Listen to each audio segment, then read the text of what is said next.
Hi friends, ഏവർക്കും designer ടിപ്സിൻ്റെ പുതിയൊരു വീഡിയോയിലേക്ക് സ്വാഗതം. ഞാൻ ലിൻസിയോസ്. നമ്മൾ ഇന്നത്തെ ഒരു വീഡിയോയിൽ നോക്കുന്നത് ഒരു ബ്ലാക്ക് ആൻഡ് വൈറ്റ് ഫോട്ടോയിനെ കളർ ചെയ്യുന്നതാണ്. ഇവിടെ ഞാനൊരു ഫോട്ടോ ഓപ്പൺ ചെയ്ത് വെച്ചിട്ടുണ്ട്. ഈ ഒരു ബ്ലാക്ക് ആൻഡ് വൈറ്റ് ഫോട്ടോയിനാണ് നമ്മൾ കളർ ചെയ്യുന്നത്. അതായത് നമ്മൾ ഈ ഒരു ഫോട്ടോയിലെ ഡ്രസ്സിനും അതുപോലെ സ്കിന്നിനൊക്കെ നാച്ചുറൽ ആയിട്ടുള്ള കളർ കൊടുത്തുകൊണ്ടാണ് നമ്മൾ ഈ ഒരു ഫോട്ടോ കളറൈസ് ചെയ്യുന്നത്. അപ്പോൾ നമുക്ക് വർക്ക് സ്റ്റാർട്ട് ചെയ്യാം. നമ്മളിവിടെ ഈ ലെയറിനകത്തുള്ള അഡ്ജസ്റ്റ്മെൻറ്റ് ലെയർ ഓപ്ഷൻ യൂസ് ചെയ്തുകൊണ്ടാണ് ഈ ഒരു ഫോട്ടോ കളറൈസ് ചെയ്യുന്നത്. അപ്പോൾ നമ്മളിവിടെ ആദ്യം തന്നെ അഡ്ജസ്റ്റ്മെൻറ്റ് ലെയറിൽ പോകുന്നുണ്ട്. അതിനുശേഷം നമുക്ക് ഇവിടുന്ന് സോളിഡ് കളറാണ് സെലക്ട് ചെയ്യേണ്ടത്. ഞാൻ ആദ്യം തന്നെ ഡ്രസ്സിനാണ് കളർ ചെയ്യാൻ ഉദ്ദേശിച്ചിരിക്കുന്നത്. അപ്പോൾ ഈ ഒരു ഡ്രസ്സിന് ആപ്റ്റായിട്ടുള്ള കളർ നമുക്ക് ഇവിടുന്ന് സെലക്ട് ചെയ്ത് കൊടുക്കാം. ഒരു ലൈറ്റ് പിങ്ക് കളർ സെലക്ട് ചെയ്യാം. ഓക്കെ പ്രസ് ചെയ്യുന്നുണ്ട്. ഇപ്പോൾ ഇവിടെ ലെയർ മാസ്ക് വന്നിട്ടുണ്ട്. നമ്മൾ ഈ ഒരു ലെയർ മാസ്കിനെ സെലക്ട് ചെയ്തുകൊണ്ട് നമുക്കിതിനെ ഇൻവേർട്ട് ചെയ്യണം. അതിനായിട്ട് Ctrl I പ്രസ് ചെയ്യാം. ഇപ്പോൾ ഈ ഒരു മാസ്ക് ഇൻവേർട്ട് ആയിട്ടുണ്ട്. ഇനി നമ്മൾ ഈ ഒരു ഫോട്ടോയിൽ എവിടെയെങ്കിലും ബ്രഷ് ചെയ്തിട്ടുണ്ടെങ്കിൽ ആ ഒരു ബ്രഷ് ചെയ്തിട്ടുള്ള പോർഷനിൽ നമ്മൾ ആ സെലക്ട് ചെയ്തിട്ടുള്ള കളർ വരുന്നതാണ്. അതുപോലെ നമ്മൾ ഈ ഒരു ഫോർഗ്രൗണ്ടിനകത്ത് വൈറ്റ് കളറാണ് സെറ്റ് ചെയ്യേണ്ടത്. ഇനി നമുക്ക് ബ്രഷ് ടൂൾ സെലക്ട് ചെയ്യാം. അതുപോലെ നമ്മൾ ഈ ഒരു ഫോട്ടോ സൂം ചെയ്ത് വളരെ ശ്രദ്ധാപൂർവ്വം വേണം ഈ ഒരു ബ്രഷ് ചെയ്യാനായിട്ട്. ഇതിൻ്റെ എഡ്ജൊക്കെ നല്ല രീതിയിൽ തന്നെ നമുക്ക് ബ്രഷ് ചെയ്ത് കൊടുക്കണം. അപ്പോൾ നമുക്കിവിടെ ബ്രഷ് ചെയ്ത് കൊടുക്കാം.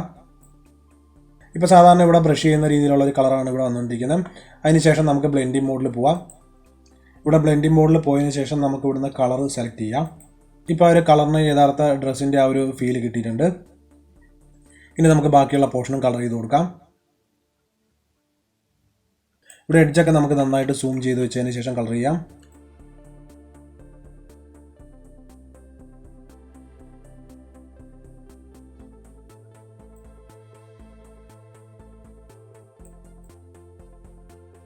ഇവിടെ ബ്രഷ് ചെയ്തപ്പോൾ അല്പം പുറത്തേക്ക് പോയിട്ടുണ്ട്. നമുക്ക് ഇതിനൊന്ന് ഇറേസ് ചെയ്യാം. ഇവിടെ ഫോർഗ്രൗണ്ടിൽ ബ്ലാക്ക് കളർ കൊണ്ടുവരാം. അതിനുശേഷം നമുക്കിവിടെ ബ്രഷ് ചെയ്യുകയാണെന്നുണ്ടെങ്കിൽ ആ ഒരു പുറത്തേക്ക് വന്നിട്ടുള്ള കളർ ഇവിടുന്ന് പോകുന്നതാണ്. ഇനി ഞാൻ വീണ്ടും ഇവിടെ കളർ സോപ്പ് ചെയ്യുന്നുണ്ട്. ഈ ഒരു എഡ്ജിൽ നല്ല രീതിയിൽ കോൺസെൻട്രേറ്റ് ചെയ്തുകൊണ്ട് ബ്രഷ് ചെയ്ത് കൊടുക്കാം.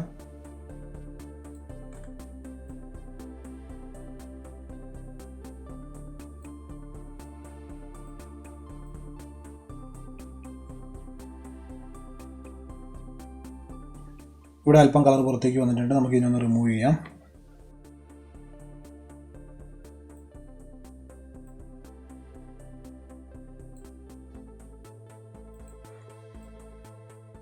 നമ്മൾ നന്നായിട്ട് ബ്രഷ് ചെയ്തിട്ടുണ്ടെന്നുണ്ടെങ്കിൽ നമുക്കിതിൻ്റെ ആ ഒരു ഒറിജിനാലിറ്റി നഷ്ടപ്പെടാതെ തന്നെ കളർ ചെയ്യാൻ പറ്റുന്നതാണ്.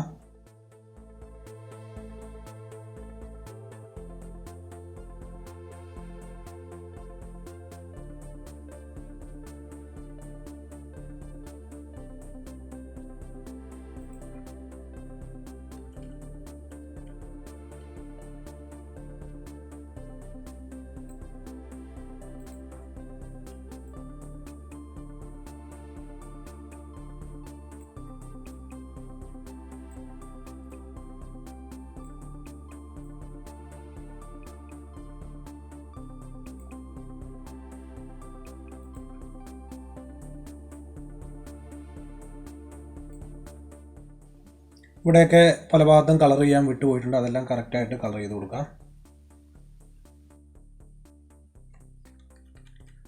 ഓക്കെ, ഇപ്പോൾ നമ്മൾ ആ ക്യാപ്പിന് കളർ ചെയ്ത് കൊടുത്തിട്ടുണ്ട്. ഇനി നമുക്ക് ഈ ഒരു കൊടുത്തിട്ടുള്ള കളർ ചേഞ്ച് ചെയ്യണമെന്നുണ്ടെങ്കിൽ നമുക്കിവിടെ തമ്പനെയിൽ ഡബിൾ ക്ലിക്ക് ചെയ്യാം. അതിനുശേഷം നമുക്ക് ഇവിടുന്ന് ആവശ്യമുള്ള കളർ ഏതാണോ ഇഷ്ടപ്പെട്ട കളർ എന്ന് വെച്ചാൽ നമുക്ക് സെലക്ട് ചെയ്ത് കൊടുക്കാവുന്നതാണ്. ഏത് കളർ വേണമെന്നുണ്ടെങ്കിലും നമുക്ക് ഇവിടുന്ന് സെലക്ട് ചെയ്ത് കൊടുക്കാവുന്നതാണ്.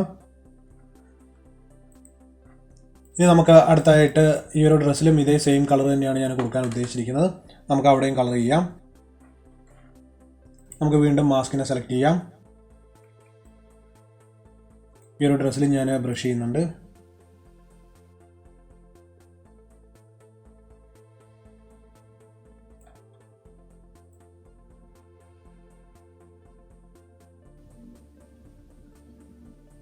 നമുക്ക് ഈ ഒരു പോർഷൻ്റെ എഡ്ജ് വരുന്ന സമയത്താണ് കുറച്ച് കൂടുതലായിട്ട് ടൈം സ്പെൻഡ് ചെയ്യേണ്ടി വരുന്നത്. ആ ഒരു എഡ്ജ് നമ്മൾ കറക്റ്റായിട്ട് ചെയ്തിട്ടില്ല എന്നുണ്ടെങ്കിൽ ആ ഒരു ഫോട്ടോയുടെ എല്ലാ ഭംഗിയും നഷ്ടപ്പെടുന്നതാണ്. ഇവിടെയൊക്കെ കൈവിരൽ വരുന്നുണ്ട്. നമുക്ക് ആ ഒരു പോർഷനൊക്കെ കറക്റ്റായിട്ട് ചെയ്ത് കൊടുക്കാം.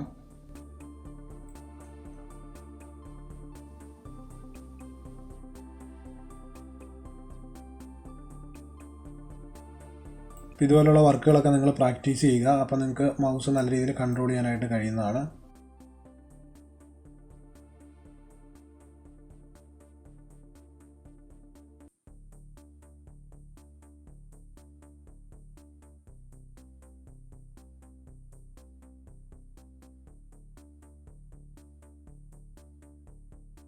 ഇതൊക്കെ വളരെ ലൈറ്റായിട്ടുള്ള പോർഷനാണ്, നമുക്കത് ഐഡൻറ്റിഫൈ ചെയ്യാനായിട്ട് തന്നെ കുറച്ച് ബുദ്ധിമുട്ടാണ്.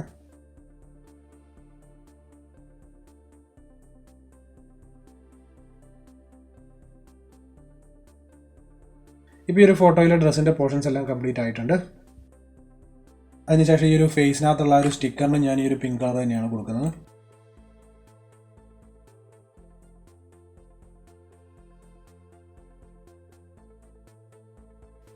ഓക്കെ, ഇപ്പോൾ ഈ ഒരു പോർഷൻ നമ്മൾ കളർ കൊടുത്തിട്ടുണ്ട്. ഇനി നമുക്ക് സ്കിന്നിന് കളർ ചെയ്യാം. ഇനി നമുക്ക് വീണ്ടും അഡ്ജസ്റ്റ്മെൻറ്റ് ലെയറിൽ പോവാം. വീണ്ടും ഞാൻ സോളിഡ് കളർ സെലക്ട് ചെയ്യുന്നുണ്ട്. അപ്പോൾ നമുക്കിനി സ്കിന്നിന് ആവശ്യമായിട്ടുള്ള കളർ സെലക്ട് ചെയ്ത് കൊടുക്കാം. വളരെ ലൈറ്റായിട്ടുള്ള ഒരു കളർ ഇവിടുന്ന് ഞാൻ സെലക്ട് ചെയ്യുന്നുണ്ട്. നമുക്ക് ഈ ഒരു കളർ വേണമെന്നുണ്ടെങ്കിൽ ലാസ്റ്റ് ചേഞ്ച് ചെയ്യാവുന്നതാണ്. ഞാൻ വീണ്ടും ബ്ലെൻഡിംഗ് മോഡിൽ പോയതിന് ശേഷം ഇവിടുന്ന് കളർ സെലക്ട് ചെയ്യുന്നുണ്ട്. അപ്പോൾ ഈ ഒരു കളർ നമുക്ക് അല്പം കൂടി ഒന്ന് അഡ്ജസ്റ്റ് ചെയ്യണം.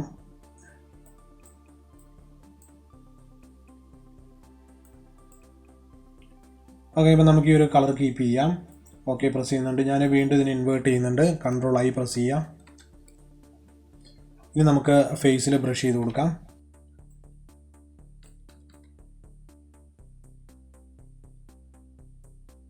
ഇവിടെ നമ്മൾ ഡ്രസ്സിൽ ചെയ്ത പോലെ തന്നെ വളരെ ശ്രദ്ധാപൂർവം തന്നെ ചെയ്തു കൊടുക്കാം.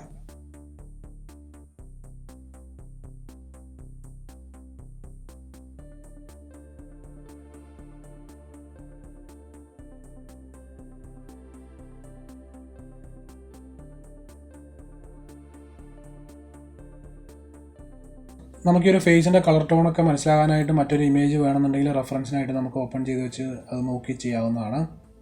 കാരണം സ്കിന്നിൻ്റെ കളർ ടോൺ മനസ്സിലാക്കാനായിട്ട് ഒരു റെഫറൻസ് നോക്കുന്നത് നല്ലതാണ്. നമുക്കിവിടെയൊക്കെ കറക്റ്റായിട്ട് ബ്രഷ് ചെയ്ത് കൊടുക്കാം. നമ്മൾ ഈ ഒരു സ്കിന്നിൻ്റെ കളർ കൊടുത്തിട്ടുള്ള ആ ഒരു ലെയർ, ഈ ഡ്രസ്സിന് കളർ കൊടുത്തിട്ടുള്ള ലെയറിൻ്റെ താഴെ ആയതുകൊണ്ട് ഇവിടെ അല്പം കളർ കയറി വന്നിട്ടുണ്ടെങ്കിൽ അത് മനസ്സിലാവുന്നതല്ല. എങ്കിലും നമുക്ക് ഓരോ പോർഷനും കറക്റ്റായിട്ട് തന്നെ കളർ ചെയ്ത് കൊടുക്കാം. ഇനി അടുത്തായിട്ട് നമുക്ക് ഈ ഒരു കൈക്ക് കൂടി കളർ കൊടുക്കാം.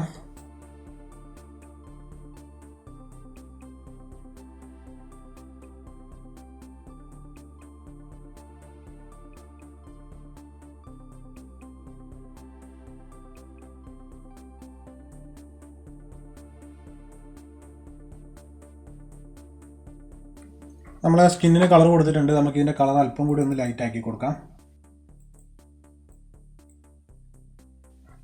ഇനി അടുത്തായിട്ട് നമുക്ക് ഈ ഒരു മൗത്തിൻ്റെ പോർഷന് കളർ കൊടുക്കാം. ഞാൻ വീണ്ടും അഡ്ജസ്റ്റ്മെൻറ്റ് ലെയറിൽ പോകുന്നുണ്ട്. നമുക്ക് സോളിഡ് കളർ സെലക്ട് ചെയ്യാം.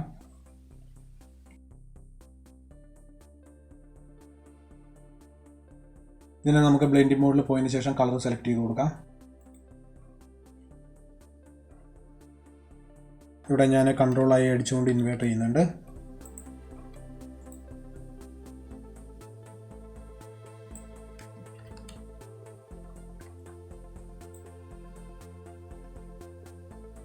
ഇവിടെ അല്പം കളർ പുറത്തേക്ക് പോയിട്ട് നമുക്ക് അതൊന്ന് കറക്റ്റ് ആക്കി കൊടുക്കാം. നമുക്കിതിൻ്റെ കളർ അല്പം ലൈറ്റ് ആക്കി കൊടുക്കാം.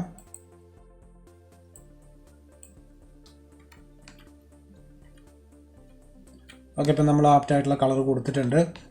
ഇനി അടുത്തായിട്ട് നമുക്ക് ഈ ഒരു കണ്ണിൻ്റെ കളർ കൂടി ഒന്ന് അഡ്ജസ്റ്റ് ചെയ്ത് കൊടുക്കണം. വീണ്ടും നമുക്ക് സോളിഡ് കളർ സെലക്ട് ചെയ്യാം. കണ്ണിന് നമുക്കൊരു ലൈറ്റ് ബ്ലൂ കളർ കൊടുക്കാം.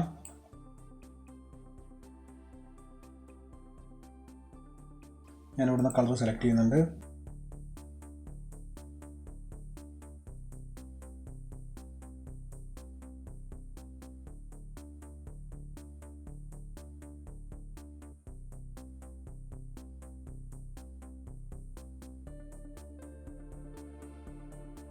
ഓക്കെ, നമുക്കിതിൻ്റെ കളർ അല്പം ഒന്ന് ചേഞ്ച് ചെയ്ത് കൊടുക്കാം. നമ്മൾ വളരെ ലൈറ്റായിട്ടുള്ളൊരു കളർ കൊടുത്തിട്ടുള്ളൂ. ഇനി നമുക്ക് അടുത്തായിട്ട് ഈ ഒരു പുരികത്തിനും അതുപോലെ തന്നെ ഇവിടെ ആ ഒരു ഷെയ്ഡ് വരുന്നിടത്തൊക്കെ അല്പം ഒരു ഡാർക്ക് കളർ കൊടുത്ത് നോക്കാം. ഞാൻ വീണ്ടും സോളിഡ് കളർ സെലക്ട് ചെയ്യുന്നുണ്ട്.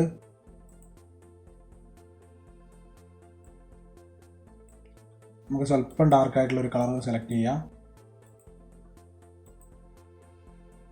ഇവിടുന്ന് വീണ്ടും കളർ സെലക്ട് ചെയ്യുന്നുണ്ട്.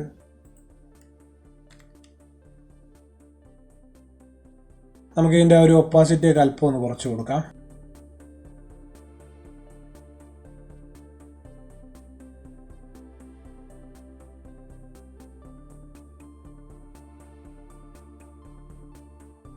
നമുക്ക് ഇതിൻ്റെ കളർ അല്പം കൂടി ഒരു ബ്രൗൺ ആക്കാം.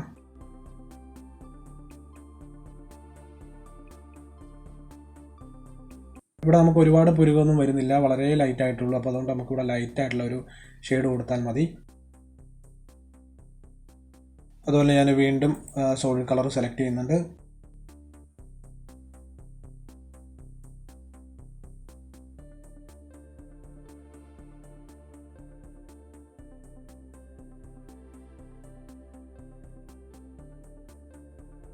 ഇനി നമുക്ക് ഈ ഒരു കണ്ണിൻ്റെ ആ ഒരു താഴ്ഭാഗത്തൊക്കെ അല്പം ഷെയ്ഡ് കൊടുക്കാം. അതുപോലെ നമുക്ക് ഈ ഒരു ഷെയ്ഡ് വരുന്നിടത്തെല്ലാം ഈ കളർ കൊടുത്തു നോക്കാം. ഓക്കെ, ഇപ്പോൾ നമ്മുടെ വർക്ക് ഇവിടെ കംപ്ലീറ്റ് ആയിട്ടുണ്ട്. അതുപോലെ തന്നെ ഈ ഒരു ബാക്ക്ഗ്രൗണ്ടിനൊക്കെ നിങ്ങൾക്ക് വേണമെന്നുണ്ടെങ്കിൽ ആപ്റ്റായിട്ടുള്ള കളറുകൾ കൊടുക്കാവുന്നതാണ്. നമ്മൾ ഈ ഒരു വീഡിയോയിൽ ഇത്രയും കാര്യങ്ങളാണ് നോക്കുന്നത്. അപ്പോൾ ഇതുപോലുള്ള വർക്കുകൾ നിങ്ങൾ ചെയ്യുന്ന സമയത്ത് കുറച്ച് സമയം എടുത്ത് തന്നെ ചെയ്യുക. അപ്പോൾ ഈ ഒരു വീഡിയോ നിങ്ങൾക്ക് ഏവർക്കും യൂസ്ഫുൾ ആകുമെന്ന് ഞാൻ വിചാരിക്കുന്നു. ഈ വീഡിയോ നിങ്ങൾക്ക് ഇഷ്ടമായിട്ടുണ്ടെങ്കിൽ ലൈക്ക് ചെയ്യുക, അതുപോലെ നിങ്ങളുടെ കമൻസുകളും രേഖപ്പെടുത്തുക. ഒപ്പം ഈ ചാനൽ സബ്സ്ക്രൈബ് ചെയ്ത് തരണമെന്നുണ്ടെങ്കിൽ സബ്സ്ക്രൈബ് ചെയ്ത് ബെല്ലൈക്കൺ കൂടി പ്രസ് ചെയ്ത് നോട്ടിഫിക്കേഷൻ എനേബിൾ ചെയ്ത് വെക്കുക.